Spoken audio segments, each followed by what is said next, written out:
Next group up, Group 7, the 64 to 69 production cars under 2.5 litres. These were known as the Giant Killers. Great chassis, great brakes, and a combination of European and Japanese cars to take on the muscle cars and win. Jim Ferrula in the Datsun 510, and likewise Stuart Milne. And back in the early 70s, Nissan believed that they could sell these cars en masse, and they did. 400,000 at all. Mark Nettersheim also with one. Rob Walton in an Alfa Romeo TZ2. Then on row 3, Ed Matsuishi in a 1967 Porsche 911, driven originally by Bruce O'Neill. Howard Swig alongside him in the Alfa Romeo GTA. Row 4, Jim Storer in the 66 Ginetta G4R, and Ned Spiker in a 65 Alfa Romeo TZ1. Then on row 5, we've got Greg Whitten in the first of our Lotuses, the Elan from 64, and another Alfa Romeo, Rick Jeffrey in the GTA from 66. Gunnar Jeanette drives another Alfa in a 64 GTZ, and Michael Malone in a 65 Lotus 26R. And then Joshua Felber in the Lotus 26R, Nick Price in a 65 Alfa Romeo that was transformed for Trans Am racing in the sedan class to great effect. Let's go racing then here in this very special class of Giant Killers.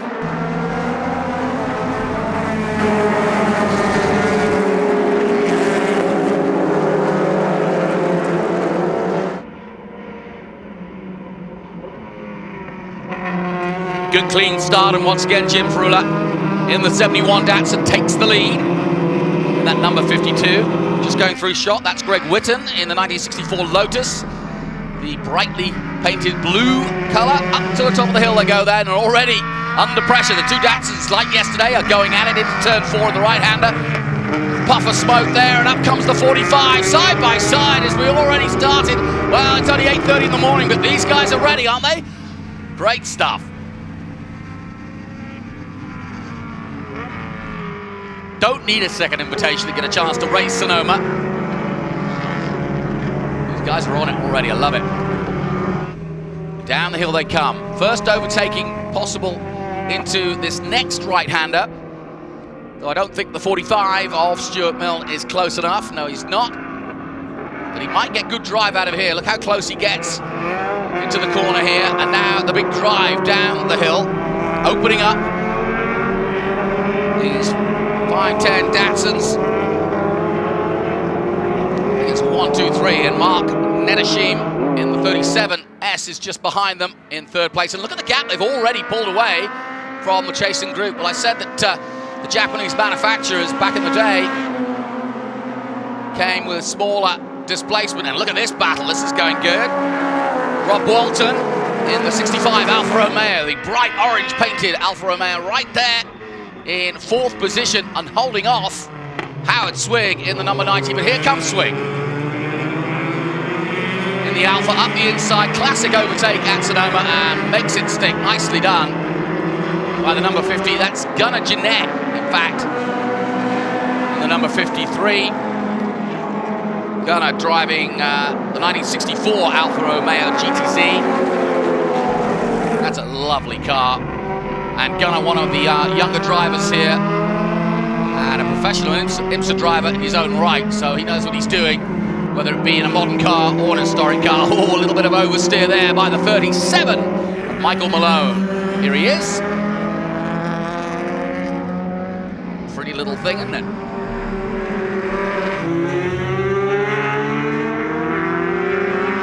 So we've got two number 37s, a 37S, that's Nettersheim in the Datsun, and then this, the Lotus you were looking at a moment ago. So back to the battle at the front. Nevada Company imports on the windshield of that number 52, and this is part of the history, is that Datsun and Nissan, the Japanese manufacturers, started to proliferate during the late 60s and into the 70s, and of course now anywhere you walk in America you can see some sort of Japanese motor car. But this is where it all began for the Japanese, importing cars cheaply and economically into the States. But at first they weren't that popular. But once they started racing, and once people realized that they were fun cars, they were fast enough to go racing in, then it just attracted a whole new scene to racing. And I think it attracted more a different kind of racer, people who perhaps couldn't afford to have a Ferrari or import themselves. And there it was in the Nevada showroom, having been imported into the States. And they sort of said, right, let's strip it down and go racing. And that is the effectively beginnings of this SCCA type racing, and like I said, in the under 2 litre category of Trans Am as well. So they were very successful in their time. And Jim Fruhler's definitely under pressure. Not letting him go, Stuart Mill. This is a bit like yesterday. They're going at it for sure. And in 3rd place, Mark Nettesheim still there. And Michael Malone now up to 4th place. And then Gunnar Jeanette, who I mentioned. Here is the Lotus. And there is Gunnar. Gunnar's on it. He's gunning in, quite literally. And behind him, the number 7 of Rob Walton. Rob Walton in the 65 Alfa Romeo TZ2. And just to reiterate, these are all cars from 1964 to 1969. Production cars under 2.5 litres. And I would have said the majority of our mid-60s, early 70s race cars are Porsches, and here is one of them, the number 81, and Matsuishi at the wheel. In the 911 SR.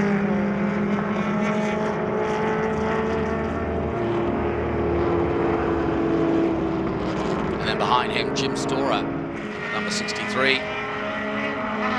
1966 Ginetta. I hadn't realised just how far back the Ginetta Motor Company went back. And yeah, they were making them as early as 1966. So pretty impressive. Now, is Stuart Mill going to make his attempt to overtake here, I wonder? His best opportunity would be into this corner, and I think he's going for it. Side by side now, into turn 11, into the hairpin. Here comes the 45 of Stuart Mill. And textbook overtake, nicely done. Back on the power early. And he said, hey, listen, Jim, you had a win yesterday. It's my turn. I'm sure Jim looks at it the same way. But anyway, Stuart Mill and the 45 Datsun takes the lead here at Sonoma. And these two really pulling away now from the chasing pack. They've got a two-way battle only. And here comes Jim, back at him.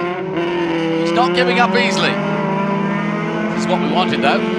Michael Malone up to 4th position as we watch this battle at the front. We've got about 17 entries in this one. That just looks so much fun to drive. And you can see he's getting in the mood now. He's starting to slide it around as the tyres are fully up to temperature now. Like I said, they've been, well, they've had about 4 days at the track. For some, it's their backyard. It's a track they've raced at many, many times. And for others, it's the first time they've ever raced here. Now, Katie's been up and around already this morning, and she's caught up with one of the great doyens of racing in America, the one and only Lynn St. James. Lynn St. James, such a beautiful 38 Talbot Lago. Tell me about this car. Well, it belongs to Peter Mullen, and it's part of his collection, and it's a historical piece of equipment. I mean, it's a fabulous car. It's a Grand Prix car, even though it has fenders and it's a 2-seater, because back then, you know, in the 30s, the Grand Prix cars were 2-seaters, but this car's had a great history. It's a beast to drive. It's a 6-cylinder. It's fast. It's got good power. But I need more muscle to be able to get it around. But I'm working as hard as I can. How is the track out there here in Sonoma? Well, this track's fabulous. I've raced here since the 80s. It's a tough track. It's a momentum track. That's a little bit of a disadvantage for me because you got to go up hills. And, you know, when you've got a heavy car, it's a little hard to do. But it's a beautiful track. Love doing it. Okay. And with this car, what's your favorite part, you know, about driving it, especially out here this weekend? Well, I think it's being here with all these fabulous cars and fabulous people, and so I'm loving every minute of it. Well, enjoy every minute of it here. Lynn, thank you for your time, and good luck out there. And we'll see Lynn out and about in the next group. In fact, her group coming up, and that is Group 8. It's 28 to 52 Grand Prix and Voiturette cars. And we'll see that Talbot, that beautifully painted Talbot, and she'll muscle that around. And she said this is a momentum track. So you really do have to work hard to get the car where it needs to be. And I saw some rather red-faced drivers yesterday as they got out of their cars. So, doesn't look like you're working too hard, but I can assure you there's a lot of physics and physical work going on at the wheel of these great cars. Now, this is the inaugural Sonoma Speed Festival. Jeff O'Neill and Ryan Turry and his team have put a really good field of over 200 cars together for this weekend. And it's a little bit different. We've got a theme of wine and food and music as we look at Mark Nettesheim. And if he keeps going like this and manages to get on the podium, I think he'll enjoy all of the above. But yeah, this is a little bit different. It's got more of a Goodwood feel to it, which is, yes, we're racing. The drivers are all racing the clock and racing each other, but also the crowd is very much, literally, in the paddock.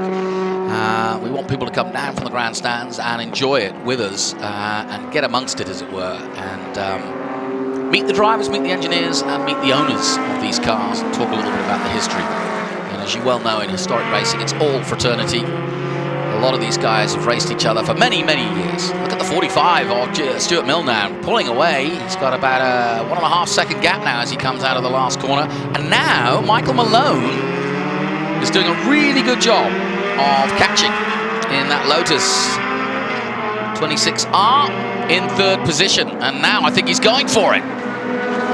And over the line they come, up the hill. Now he's got to pick his moment well here, and I would say he's winding himself up for a move on the inside of turn 4. So he'll get to the apex here, then dive back down again. Oh, I thought he's going to go earlier. But here's where I was predicting he would try to get some drive down here. I don't think he's close enough, though. So he'll now build to another potential overtake, which is once they've exited the bottom of the hill, there's a very tight right-hander, which again is one of 3 places I would say are the obvious places to overtake. That next one is coming up now, but he's lost a little bit of ground, and I think Jim Fruller, the winner of yesterday's race, has reacted well. Now there's traffic coming up as well for the leaders, so this is going to make things interesting. Now here's where I thought he might make an overtake, but that's not to be on this lap, though the back markers may come into play now. Here they are, and through goes Stuart Mill. Out of the way gets the 85 of Nick Price. And now the leaders are really going to have a deft touch as they go through the traffic here at Sonoma.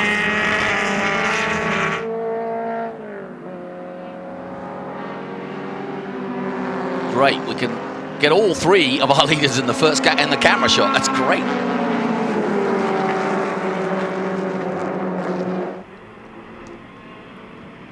Coming down the hill now and down towards the end of the track. Here come the leaders. Just ahead is the number 67 of Ned Spiker.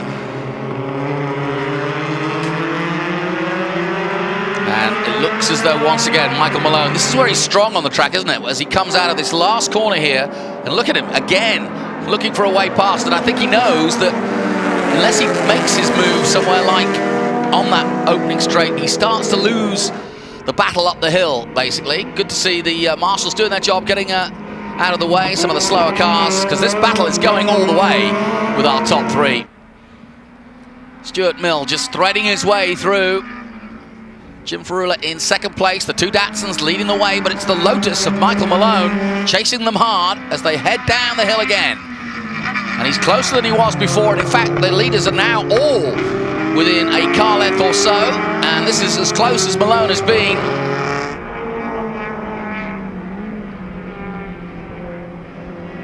And he's right tucked in behind him now. And if Jim Ferrula's looking at his mirrors, he'll see that mean, lean green Lotus behind him.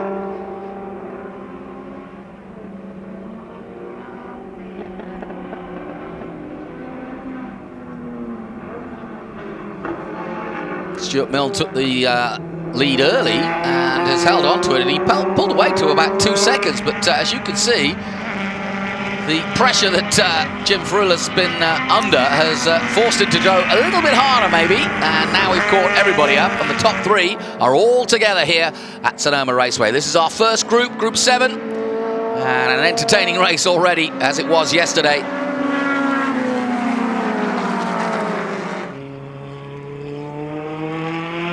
just to tell you a little bit about these 510s, 510 Datsuns. They were introduced in 1967. And of course, the Japanese, as always, and through goes Malone into second place. Nicely done. And that's the beauty of having a little car like a Lotus. So you just zip through, and he might go for the win now. Why not? Just going back, it was Datsun's response to Nissan's sales in America that led them to come into the American market.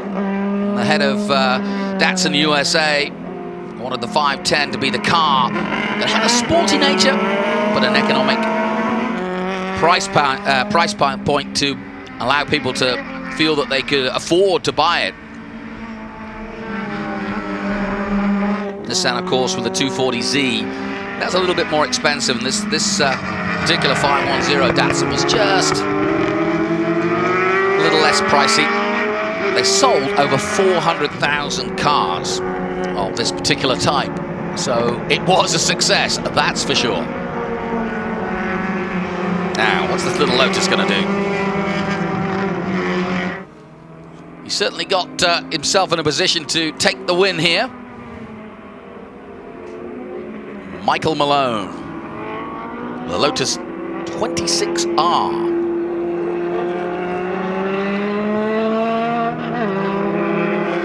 Just over 1,500 cc's, the Lotus 26R. Weighs just 1,000 pounds, that gives you an idea. Still produces 135 brake horsepower.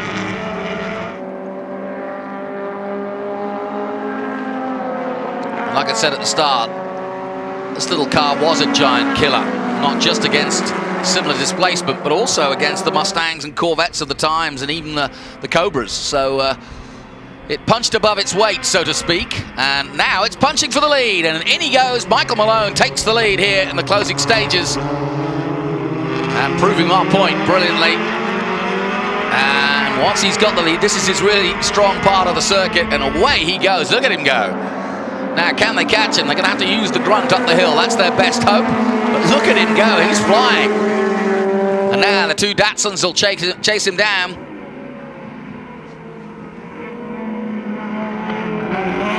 Only 97 of these were built between 1963 and 66. Now, I wonder if yesterday's winner, Jim Frulet, fancies a go at second place before the end of this race. He's certainly close enough. He's thinking about it.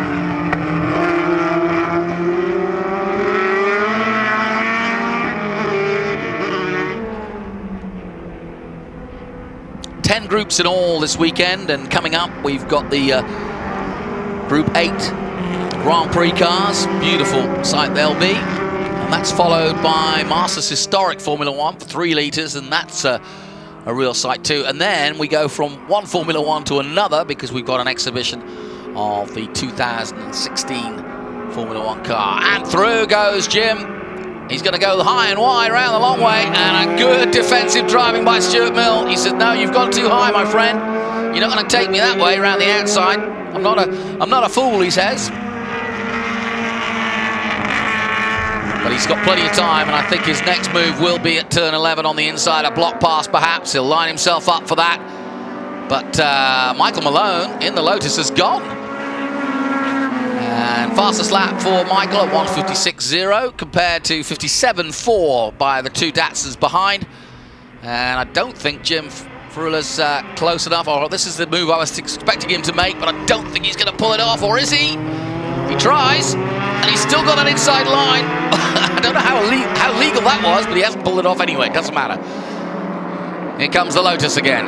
And this battle between the Datsuns continues.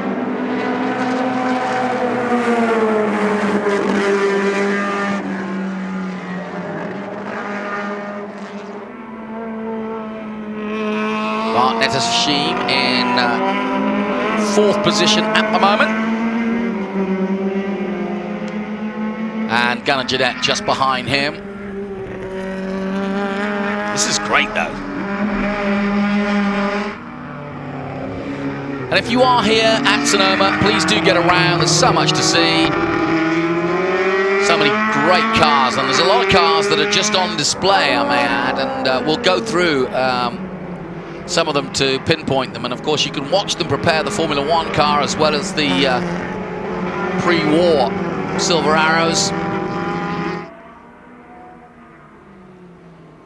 We'll see that in action later today. Time running out if Jim's going to do a move. He tried around the outside last time, didn't pull it off. Maybe he'll do the switch back now. He'll fade, baby, to go around to the outside and then turn tight. That's exactly what he's doing. Doesn't pull it off, though. Right idea, wrong application. Tried to just turn it in tight and then just got oversteer on the exit there. I like the idea, but he's managed to gather it all quick together. And here they come again. He's building for another move now at 11. The Lotus still way out in front. And yesterday's winner, Jim Frula, is trying everything and every which way to get past the 45 of Stuart Milne, but he hasn't pulled it off yet. But it looks as though it's going to be a Lotus win here in our Group 7. Production cars under 2.5 litres.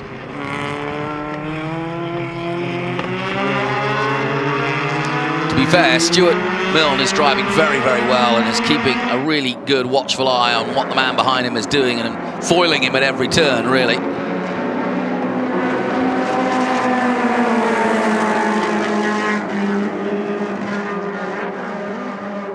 Now, this is where Jim gets strong, and look at this. Oh, yes! Nicely done, but surely not. Yeah, I was about to say, he's not going to pull that one off. Whoa! A little kiss to the tyres there. And that might have been something mechanical, because he suddenly started accelerating. He's got it going again. Good man. Well, that was an interesting move. Look, he just kept going. So, don't tell me these guys aren't pushing. Nicely done. Well, at least Stuart Milne can relax now. But good to see that the number 52 of Jim Frula, yesterday's winner, is back up and running. He's got a slight bit of damage to the rear there where he tapped it, but it's just a flesh wound, as they would say in Monty Python. Nothing wrong with that. Meanwhile, our little Lotus is marching on. The 4-cylinder, 125 brake horsepower car that's just 1,000 pounds.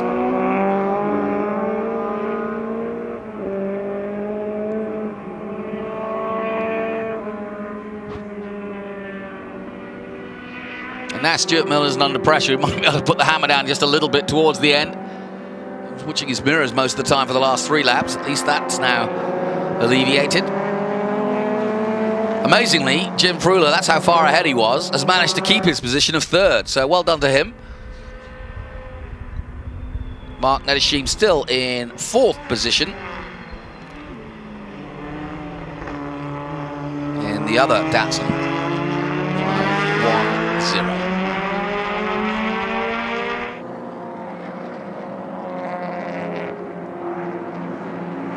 Now, Stuart Milne's done a good job on this last lap to catch up, and here they come again. Here's some more traffic. Midfield, this is Ed Matsuishi in the Porsche again. And that is the win for Michael Malone. Congratulations to him.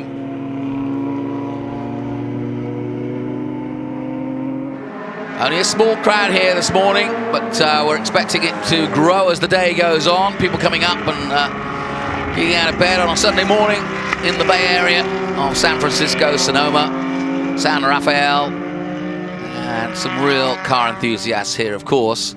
Had a great crowd here yesterday. I was really impressed and enjoying the sunshine, and I think we're going to get more of the same today. But it's a win for Michael Malone in the Lotus. Stuart Milne taking 2nd place in the number 45, and Jim Frula, despite going off into the woods for a moment, quite literally, in the number 52 Datsun, still made 3rd place ahead of Mark Nedeshim and Gunnar Jeanette.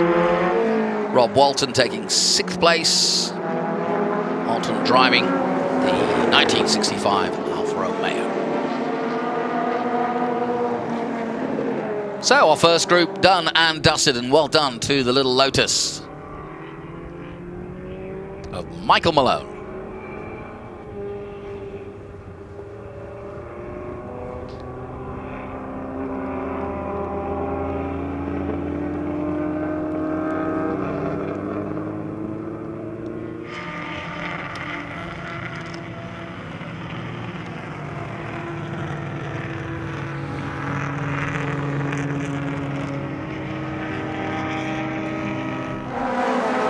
So, a few highlights from our first race of the day. As was yesterday's race, the Datsuns led the way. And some 17 cars in all. Alfa Romeos, the old Ferrari, the Lotus in the middle there. Alfa Romeo getting a good start. And then the battle between Jim Ferrula, who won yesterday, and Stuart Milne. But Milne meant business today.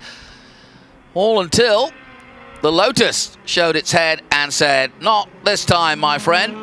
And then this happened. Just ran out of road as he tried to make an attempt up the hill and just tapped the tyre barrier. And across the line went Malone, and Stuart Milne taking second place. So that concludes our Group 7 race to start our action here at the Sonoma Speed Festival.